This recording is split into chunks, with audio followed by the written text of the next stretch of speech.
This video is dedicated to my brother, JR, whose real name is Jerridia.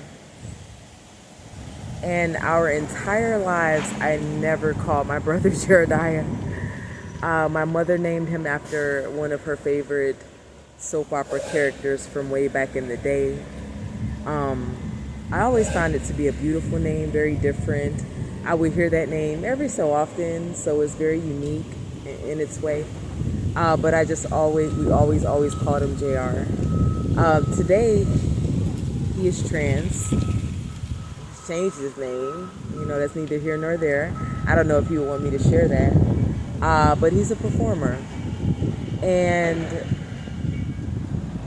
there were videos on my old channels where I always talked about when it came to my femininity and the brand, you know, of woman that I am, that I mainly learned everything about being a woman from men. And my brother was one of the primary men I learned so much about being a woman from. And it might sound sort of contorted and twisted, but growing up, my mother refused to teach me and my sister anything about being women. So whether that came to our bodies, our minds, cooking, maybe not so much as cleaning, but doing our own hair, so many things, for some reason, for so many years, she refused to teach us. But she would teach our brother, and she would allow him. And when I thought of it, like, allow him to do our hair, cook and take care of us, you know. And a lot of that, some would suggest, well, why do you think he turned out the way he turned out, you know? She always tried to act like he was such a source of shame for her. But she has a lot to do with, man, it's layers to this. But like I said, I want to focus on JR. So she wouldn't teach us about our femininity, and I developed this understanding of it, that my mother, even from when we were children, was competing with us in a sense of never wanting us to quite be better at her than anything, even beginning as children. This is what I meant by the sabotage. So she would only teach him things that he would turn around and teach us.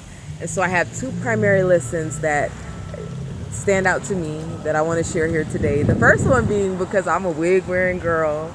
My brother wears wigs, and so he used to always tell me, when you wear synthetic or blended wigs, when I say blended, I mean blended with synthetic and human hair, he was like, you know, don't put anything in it. No, just don't put anything in it. Maybe water, you know, just don't put anything in it, because those chemicals weigh the hair down and are the beginning of it becoming stiff and not flowy. And so it took me so many years, you know, I'm not going to say recently, but until recognizing that, wow, my brother was so right about that.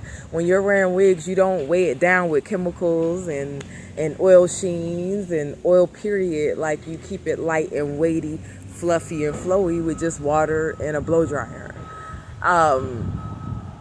Another lesson I learned from my brother that just stands out to me even today is that he gave a metaphor that if you're ever fishing, and when you're pulling, you know, what you're pulling, whatever fish you're pulling up, and it's muddy and mucky, yucky, non-edible, that you need, how do you say it? You need to change the lake, right?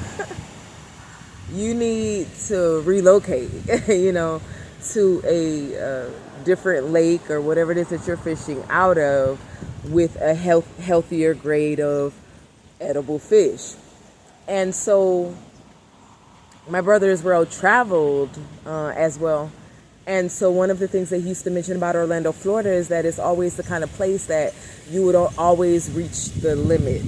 Like, it had a low top, you know what I'm saying? Like, and so Orlando was the type of place that would force him outward, whether that would be to New York and Texas and different places to perform, because it had such of a short threshold in terms of like independent success, and especially like entertainer success. And so maybe that even if we were born elsewhere, my brother would have even been bigger than what he was because his fame was primarily local. Although he did drum up some, international buzz before, he kind of faded out a little bit. And I think that that's just something that the gay community does, hun, when you lose youth, just like just like corporate, like just like this country, very ageist. And so my brother is not without sin. My brother is not without fault. He's not perfect. But I wouldn't be the woman that I am without him, by far. And the woman that our mom disallowed us to become, he blessed us, me and my sister, with a fortitude of knowledge. And even watching his path, you could learn so much. And so I don't know if I've ever told him, maybe I have, maybe I haven't.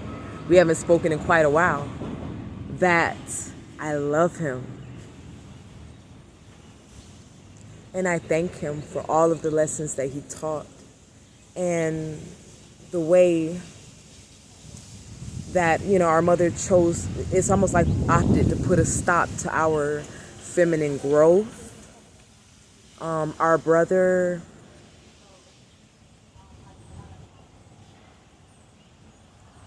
gave that to us, what we were denied. And so if he never felt the gratitude, I've always had it, and I've always recognized his role in the vitality of it. Toward the end of my mother's life, she said to me that, oh wow, Minyata, I noticed that you're really good at being with a man. And that's surprising to me. That was surprising to me that she would say that to me. It would suggest that she intentionally was a bad example. She intentionally sought to throw a wedge in my development as a woman. And it's so sad because I know women whose mothers and grandmothers, very successful women, specifically successful with men, who teach them the game. Okay? And our mother was almost like the complete opposite of that. And if she had her way, it's no telling who I would be today. And so I'm here today to say to Jerridia Antonio Lee, thank you, baby. I see you. I recognize you. And for the gifts given, they're infinite. They're priceless. They're golden. Is what helps me derive forgiveness. That is not an invitation back into each other's lives. My brother know me. But any forgiveness I was able to muster, that was from where it derived. When I saw who my brother was. On a spiritual plane. And when maybe he didn't even know, I was observing. And so maybe I could say more. I always know I could say more, but I think I'll leave it there today. You guys have a beautiful, beautiful and blessed day by God's grace.